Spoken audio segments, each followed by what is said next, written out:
सभी दर्शकों का प्रतिज्ञा 21 चैनल में हार्दिक स्वागत है। आज हिंदी विषय के अंतर्गत सर्वनाम और सर्वनाम के प्रकार के बारे में अध्ययन करते हैं। आइए देखते हैं सर्वनाम। हिंदी विषय के अंतर्गत सर्वनाम। अब सर्वनाम होता क्या है, सबसे पहले तो यही समझना है कि सर्वनाम कहते किसे हैं। वे शब्द जो संज्ञा के स्थान पर प्रयोग किए जाते हैं। वे शब्द जो संज्ञा के स्थान पर प्रयोग किए जाते हैं उनको सर्वनाम कहते हैं, यानी उन शब्दों को सर्वनाम कहेंगे जो संज्ञा के स्थान पर प्रयोग हों।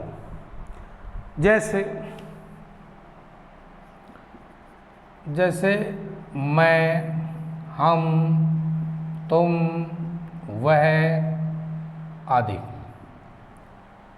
अब ये तो इसका सूक्ष्म रूप से परिभाषित करने की बात हो गई। उदाहरण देखते हैं। राम बाजार जा रहा था। तो ये जो शब्द है, इसकी जगह मैं अगर ये लिखूं वह बाजार जा रहा था, तो ये वह शब्द जो प्रयोग हुआ है ये सर्वनाम कहलाएगा, क्योंकि लाइन भी यही कहती है वे शब्द जो संज्ञा के स्थान पर प्रयोग किए जाते हों। और संज्ञा यहाँ पर क्या है? राम। संज्ञा जो शब्द है वो क्या है? यहाँ राम। और इसके स्थान पर प्रयोग किया गया है वह शब्द, वह बाजार जा रहा है। तो ये क्या कहलाएगा? सर्वनाम कहलाएगा। ये तो बात हुई सर्वनाम की। सर्वनाम में कौन कौन से शब्द आएंगे? मैं, हम, तुम, वह आदि। यह भी समझ लिया कि सर्वनाम किस तरह से प्रयोग किया जाता है। संज्ञा के स्थान पर जो शब्द प्रयोग किए जाते हैं। अब चूंकि सर्वनाम समझ गए, उसका अर्थ और रूप समझ गए, अब चूंकि उसके प्रकार भी हैं, अब प्रकार के बारे में पढ़ते हैं। प्रकार मतलब या भेद एक ही बात है। पहला प्रकार है पुरुषवाचक। पुरुषवाचक सर्वनाम। पुरुषवाचक सर्वनाम में क्या होता है? स्त्री एवं पुरुष, स्त्री एवं पुरुष दोनों के लिए प्रयोग हो वह शब्द,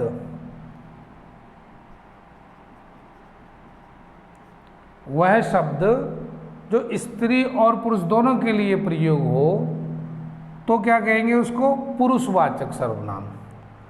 अब ये जो वह शब्द है उसको जरा देखते हैं एक बार। लिखा हुआ है मैं फिल्म देखना चाहता हूँ।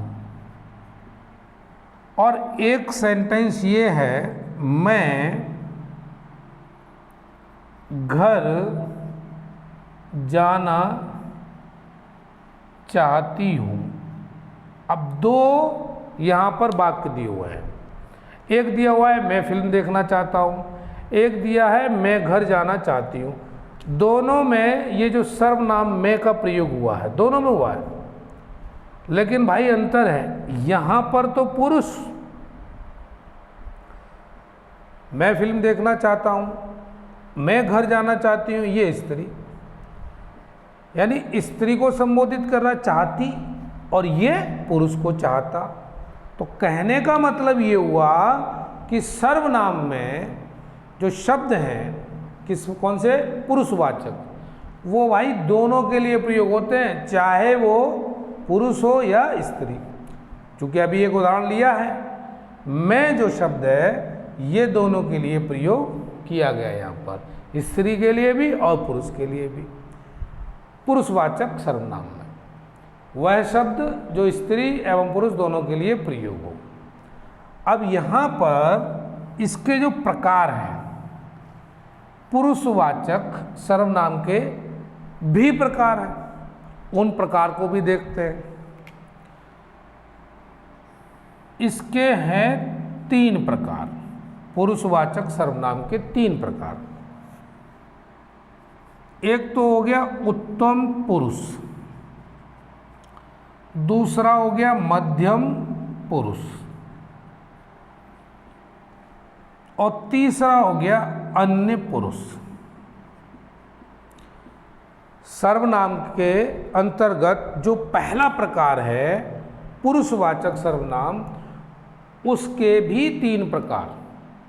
पुरुषवाचक सर्वनाम क्या होता है ये मैंने आपको बताया, वो शब्द जो स्त्री और पुरुष दोनों के लिए प्रयोग होते हो। अब उत्तम पुरुष में आता है मैं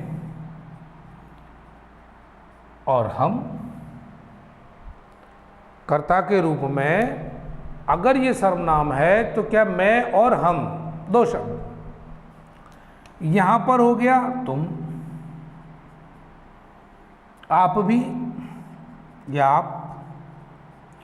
अन्य पुरुष में क्या हो गया,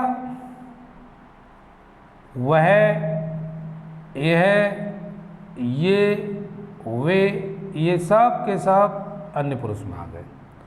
तो यहाँ पर जो हिंदी व्याकरण की बात है उसमें 3 बातें विशेष ध्यान रखनी है। उत्तम पुरुष, मध्यम पुरुष और अन्य पुरुष पुरुषवाचक के अंतर्गत आते हैं।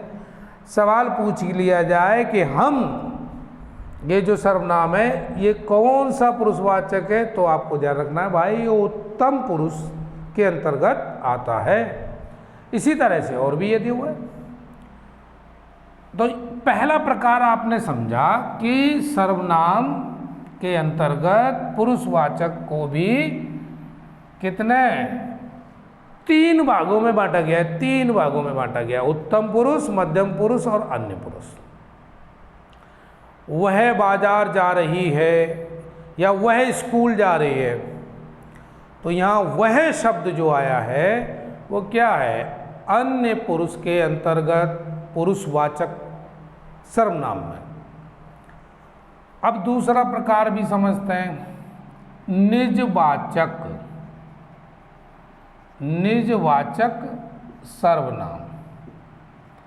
अब निज शब्द से तो मतलब होता है खुद के लिए, तो इसमें जो स्वयं के लिए शब्द प्रयोग हों वो शब्द सब कौन से कहलाएंगे, निजवाचक। कौन सा शब्द हो सकता है, आपकी मुलाकात हो सकती है स्वयं शब्द से, खुद, है ना, स्वतः यह भी हो गया, और आप, यह भी शब्द जहां मिले वहां क्या, निजवाचक सर्वनाम के कैटेगरी में रखे जाएंगे। उदाहरण से समझते हैं, मैं अपने आप चला जाऊंगा। अब ये है वाक्य। अब यहाँ पर ये जो आप शब्द आया है ये क्या है, निजवाचक। ये निजवाचक सर्वनाम के अंतर्गत आएगा। रवि ने स्वयं कपड़े धोए। लो जी, अब ये जो स्वयं शब्द आया है ये क्या हो गया, निजवाचक सर्वनाम। अब स्वयं की जगह पर खुद शब्द आ जाए तो भी वही रहेगा। तो कुल मिलाकर निजवाचक के अंतर्गत ये 4 शब्द यो हैं, स्वयं, खुद, स्वतः, आप। ये ही मिलेंगे, जब भी मिलेंगे तो यही मिलेंगे। इनको एक बार पढ़ लिया और दिमाग में बैठ गया, फिर क्या ज़रूरत है। इतना आसान है। निज, निज का मतलब याद रखिए जो स्वयं के लिए हो, और निज से ही तो बना है। निजी अक्सर बोलते हैं ना, ये हमारा निजी मामला है। निजी का मतलब क्या हो गया भाई, अपना खुद का मामला है। तीसरा, निश्चय वाचक सर्वनाम, इनके शब्दों में ही अर्थ छिपे हुए हैं। ये शब्द जो हैं इसको अगर पढ़ें, निश्चय का मतलब क्या हो गया, पक्का, है ना। निश्चय का मतलब यही हुआ पक्का, जिस पर हमें पूरी तरह से भरोसा हो, उसी को तो निश्चय बोलते हैं। तो इसमें क्या है, किसी निश्चित वस्तु या व्यक्ति का बोध कराए, यानी वो शब्द जो किसी निश्चित व्यक्ति या वस्तु का बोध कराए, उस शब्द को ही हम क्या कहेंगे, निश्चयवाचक सर्वनाम। उदाहरण देखते हैं। यह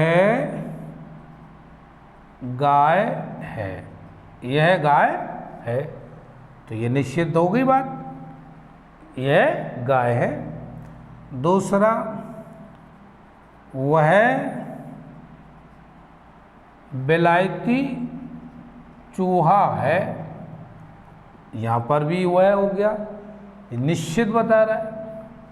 तो इस तरह के जो शब्द प्रयोग हो रहे हैं, ये क्या हो रहे हैं, ये निश्चय वाचक सर्वनाम के अंतर्गत आते हैं। वह शब्द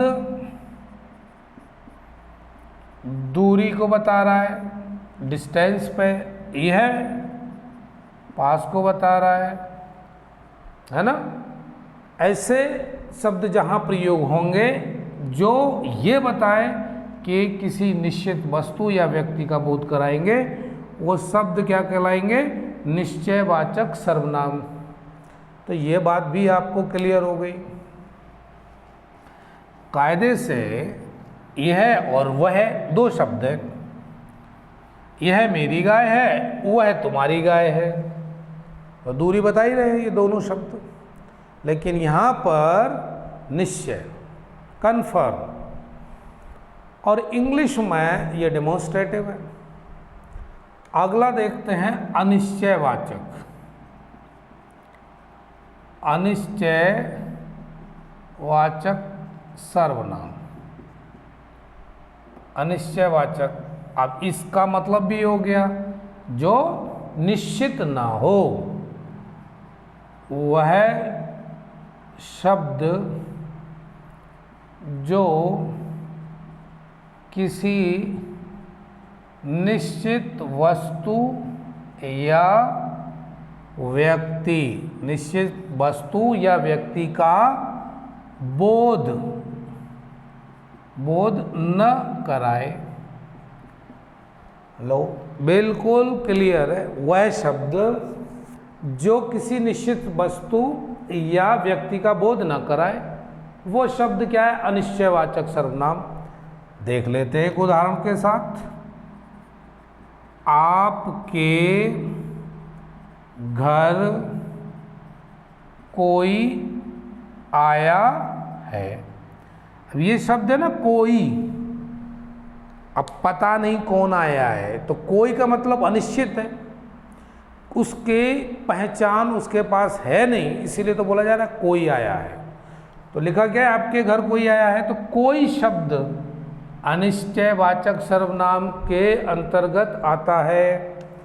दूसरा उदाहरण और देखते हैं। कुछ काम करो। अब ये सब सेंटेंस है, कुछ काम करो। अब कुछ का मतलब पता ही नहीं है, तो इसलिए अनिश्चित है। तीसरा, मुझे कुछ दे दीजिए, मान लो ये भी एक सेंटेंस हो गया, यहाँ पर भी कुछ शब्द आ गया। तो यहाँ कोई और कुछ दो शब्द का प्रयोग हुआ है। क्या हुआ है? एक तो कोई और कुछ। ऐसे शब्द अगर जहाँ भी दिख जाएं तो आप समझ जाइए कि ये अनिश्चयवाचक सर्वनाम में, किसमें आएंगे? अनिश्चयवाचक सर्वनाम के अंतर्गत आते हैं। निश्चय भी क्लियर हुआ, अनिश्चय भी क्लियर हुआ। निश्चय में यह और वह, ये या वो, और इसमें कितने हैं? अनिश्चय में दो ही शब्द हैं, कुछ कोई। अब अगला देखते हैं। अगला प्रकार है प्रश्नवाचक। प्रश्नवाचक सर्वनाम। प्रश्नवाचक सर्वनाम में क्या आएगा? जिस सर्वनाम का प्रयोग प्रश्न करने के लिए किया जाए। क्या लिखा हुआ है? जिस सर्वनाम का प्रयोग प्रश्न करने के लिए किया जाए, वो जो शब्द है वो क्या कहलाएगा? प्रश्नवाचक सर्वनाम कहलाएगा। अब इसको उदाहरण के माध्यम से समझते हैं। देखो तो कौन आया है? देखो तो कौन आया है। अब यहां पर शब्द आया है कौन। दूसरे सेंटेंस में अगर देखें, आपने क्या खाया? आपने क्या खाया? यहां पर शब्द आ गया क्या। दो शब्द हैं, ये क्या बता रहा है? कौन? सजीव को। देखो तो कौन आया है ना। तो कौन शब्द सजीव को बता रहा है, और क्या शब्द यहां पर निर्जीव को बता रहा है। आपने क्या खाया। ठीक है, तो ये दो शब्द हैं जो प्रश्नवाचक सर्वनाम के अंतर्गत आएंगे, कौन और क्या। यह भी दिमाग में बिठा लेना है कि जिस सर्वनाम का प्रयोग प्रश्न करने के लिए किया जाए, वो जो शब्द आए वो प्रश्नवाचक। इन दो उदाहरण से आपको ये बात क्लियर हो गई होगी। प्रश्नवाचक सर्वनाम हो गया। अब अगला है संबंधवाचक। संबंधवाचक सर्वनाम। ये जो सर्वनाम है, जिस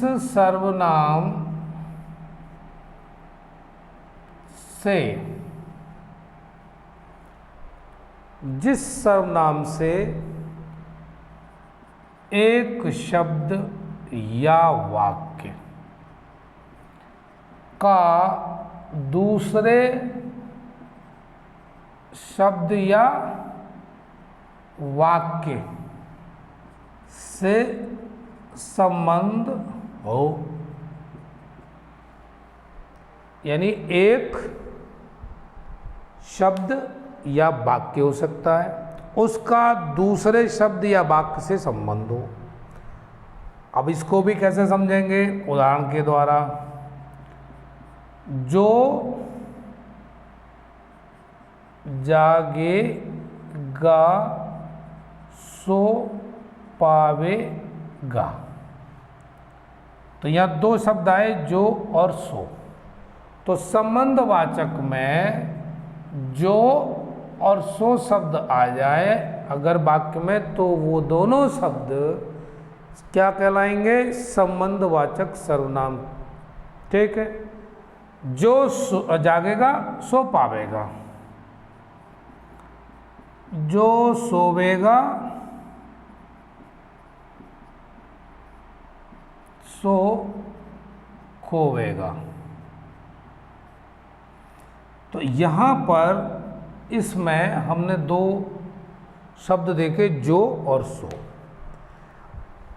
कुल मिलाकर इनके अलावा भी हैं, ऐसी बात नहीं है। एक तो जिसको हो गया, यह भी बताएगा, जिसका भी बताएगा, जिन्होंने, जिनके। ये जो शब्द है ये हमेशा तभी प्रयोग होते हैं जब संबंध बताने की बात हो। इंग्लिश में यह रिलेटिव प्रोनाउन के अंतर्गत आते हैं, हिंदी में इनको संबंधवाचक बोलते हैं। तो कुल मिलाकर हमारे पास सर्वनाम कितने हो गए, यानी सर्वनाम के जो प्रकार हैं वो हो गए 6 प्रकार। 6, एक तो हो गया पुरुषवाचक, दूसरा हो गया निजवाचक, तीसरा हो गया आपका निश्चयवाचक, चौथा हो गया अनिश्चयवाचक, और 5वां हो गया कौन सा, प्रश्नवाचक, और 6वां हो गया संबंधवाचक। कुल मिलाकर 6 प्रकार के सर्वनाम, ये हमने इनके भेद देखे, 6 प्रकार। और इनमें भी ये 3 प्रकार का था, पुरुषवाचक, उत्तम, मध्यम और अन्य। ये 6 के 6 तुमको 1 मिनट में याद हो जाएंगे, कुछ करना ही नहीं है। ये इनके नाम याद रखने हैं, पुरुषवाचक, निजवाचक, निश्चय, अनिश्चय, प्रश्न और संबंध। प्रश्न पूछे, वो शब्द जिससे प्रश्न पूछा जा रहा हो, प्रश्नवाचक। जिससे संबंध हो, वो शब्द जो संबंध बता रहे हैं, वो सब सर्वनाम कैसे कहलाएंगे, संबंधवाचक। निश्चय में यह, वह, ये और वो। अनिश्चय में क्या हो गया, कोई या कुछ। प्रश्न में कौन, क्या, और भी आगे। संबंध में जो, सो। अब पूरा का पूरा याद हो गया आपको, बेहद आसान। अब अगला कदम क्या है कि इनके आधार पर जो प्रैक्टिस सेट है आपके पास, उस प्रैक्टिस सेट से इनके प्रश्नों को हल कर लीजिए। और पूर्व में जो भी परीक्षाओं में इस तरह के प्रश्न आए जिनका संबंध सीधे सर्वनाम से है, उनको आप सॉल्व कर लीजिए। सर्वनाम हमेशा के लिए आपके दिमाग में बैठ जाएगा, तैयार हो जाएगा। तो भाई आज हमने सर्वनाम सीखा, सर्वनाम के प्रकार सीखे। क्लास को यहीं विराम देते हैं, मिलते हैं फिर किसी नए टॉपिक के साथ। तब तक के लिए आप स्वस्थ रहें, मस्त रहें और अध्ययन में रत रहें। धन्यवाद।